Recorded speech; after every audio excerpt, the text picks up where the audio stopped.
Ça m'est mais complètement égal qu'il reste ou qu'il parte. C'est bien s'il part, tant mieux pour lui si c'est son choix. C'est bien s'il reste et qu'il est dans un bon état d'esprit pour le PSG, tant mieux. Et surtout s'il joue à sa bonne place.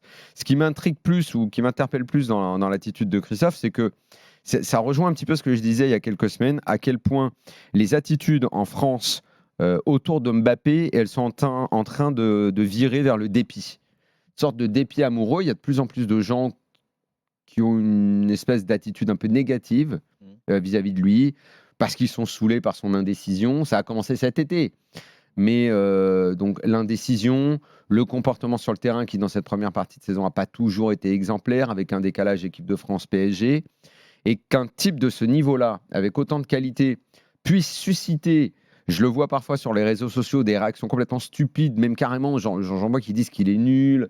Tu vois, quand le dépit amoureux va jusqu'à là, c'est-à-dire à trouver quelqu'un horrible, moche, juste parce que sa communication, son attitude ou ce qu'il laisse transparaître ne plaît pas, quand l'affect se casse à ce point-là, je trouve que c'est pas bien. Et je le répète, ça rejoint ce que je disais. Être entouré autant qu'il l'est, avoir autant de communicants, avoir un clan Mbappé, comme on l'appelle, pour arriver à ce que son image se soit à ce point dégradée, je pense que c'est un échec. Et son entourage, son clan, devrait un petit peu se ressaisir, parce que entendre un type comme Dugas, quand même, quoi, le joueur qu'il a été, le consultant qu'il est, un type de cette trempe-là, dire finalement je lui souhaite qu'il se barre, avec, dans les autres commentaires qu'il a pu avoir sur les semaines précédentes, un peu de dépit dans la voix, c'est pas bon signe. C'est pas bon signe. C'est pas bon signe. Ce qui est vrai, c'est qu'il y a une contradiction un peu dans la com de Mbappé, dans le personnage qu'il veut incarner. C'est il veut à la fois être un game changer, c'est-à-dire un type qui va avoir une influence sur les matchs, mais aussi sur l'industrie dans laquelle il joue, un peu comme LeBron James. C'est un peu son modèle. C'est être le type qui va être là, au moment décisif, mais qui va aussi changer les règles du jeu dans le sport duquel il est star, et pourquoi pas aussi dans la société. Le problème, c'est que cette position-là, c'est une position clivante, par essence même. Quand tu es un game changer, par essence, tu n'es pas comme les autres, donc tu es clivant. Le problème, c'est que si tu veux être à la fois game changer et en même temps une idole populaire, que ce qu'il veut être aussi via l'équipe de France, en étant capitaine de l'équipe de France, en tâchant d'incarner le discours qu'il a, qui est un discours assez intelligent. Moi, j'apprécie Mbappé sur la qualité de sa syntaxe, déjà. C'est quelqu'un qui parle très bien, donc c'est très intéressant de l'écouter. Mais on sent qu'il essaie d'être comment dire, être un peu l'idole de tout le monde, mais en même temps, dans son comportement, il fait exactement l'inverse. Et tu te retrouves dans une situation, effectivement, où tu as finalement une idole assez décevante, qui déçoit, quel que soit le côté. Celui qui veut l'unanimité, il est un peu déçu parce qu'il voit qu'il prend des positions politiques clivantes. Et de l'autre côté, celui qui est plutôt pour le game changer, on va lui dire « Ah bah oui, mais toi, ce que tu veux, c'est plaire à la ménagère de moins de 50 ans. Tu veux pas vraiment changer le game. Tu veux pas vraiment te prononcer. » Tu vois, et c'est un peu le reproche qu'on lui fait là, ce que lui fait Dugas. On t'entend pas. Tu dis pas alors que ce serait, donc il faut faire un choix, en fait. A priori, on est quand même d'accord que, imagine, tu te mets dans la peau de son conseiller en com, c'est quand même hyper simple ce que tu lui dirais. Mbappé, non. Non, moi je trouve pas. Qu'est-ce que tu lui dis justement? Tu lui dis de parler? Tu lui dis de parler. Ce que je lui dis déjà ta décision fin janvier, c'est déjà tu l'annonces dans une interview. Avant fin janvier, je vous dis ce que je fais et hop, je l'annonce. J'arrête de faire lambiner.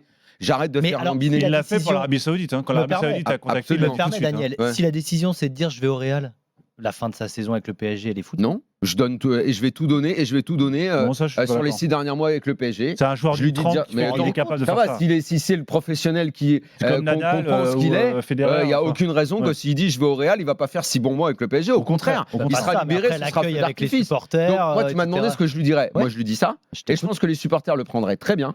Parce qu'ils en ont marre de lambiner, de ne pas savoir l'indécision, ça commence à saouler tout le monde. Donc déjà, je lui dirais, parle, donne une interview, souris, sur le terrain, retrouve une bonne attitude, dis clairement où tu veux jouer, et fais-nous les 6 derniers mois les plus beaux que tu as envie de faire, et arrête de nous prendre la tête avec... Le truc, c'est que je ne crois pas que tous les trucs de com. Parce que tu sais, le truc, c'est qu'à côté, ce qu'on ne sait jamais de Mbappé, il fait plein de... on peut lui reprocher plein de choses, mais tu sais, à côté, comment dire, il participe à plein d'œuvres un peu... L'interview sur France 3, caritatives, il fait plein de trucs comme ça. C'est pas un truc de game changer, c'est pas l'américaine France 3, mais le problème, c'est que même ça passe inaperçu.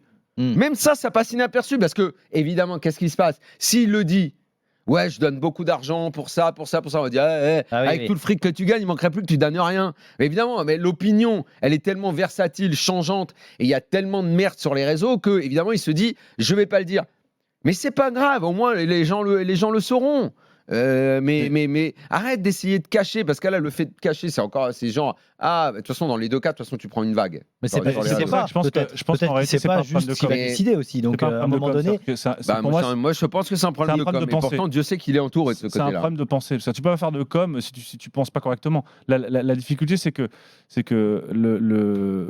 la position dans laquelle il est, lui, c'est-à-dire d'être désiré, si je puis dire, en tout cas, lui, il est dans la position dans laquelle il veut être, est très confortable Mais moi, je pense que- institutionnellement. À Je Paris, pense c'est que très le bien d'être désir dans à une son situation- égard, c'est à diminuer. Oui, mais Moi, je pense. dans sa position à l'intérieur du club, elle est renforcée parce que plus il a hésité, plus sa position a été renforcée dans le club. Pour ses proches, pour à commencer donc par c'est son calculé, salaire. c'est ce que tu es en train de dire. Je dis qu'il y a. Ce silence Tu sais, est calculé de la part de Mbappé. Tu sais, vous avez étudié un peu Louis XIV, la société Oui. de cour au XVIe siècle, XVIIe siècle. Et qu'est-ce que faisait le roi ? Le roi, il parlait jamais. Il parlait jamais pour qu'on puisse interpréter ce qu'il pense. Et selon celui qui avait l'interprétation, il avait une faveur, il gagnait une autre faveur. Oui, mais et c'est ça le choix en du roi. l'occurrence, Le je choix pense du que roi, c'est c'est pas le bien. choix qui essaie de dominer. Mais lui, il ne parle Mais- pas. Donc, Mais le simplement. problème, c'est qu'on n'est plus du tout à l'époque des rois et qu'on n'aime pas ces attitudes-là Ouais, aujourd'hui. sauf On que- n'aime pas ça. Sauf que ça On t'a n'aime pas ça. t'as pas échappé que le propriétaire qatari, c'est une société comme ça. C'est une société de la courtisanerie. Ce sont les familles royales. Et puis, dans le football, malgré tout, c'est quand même pas une démocratie. On vote pas pour le meilleur. C'est celui qui s'impose.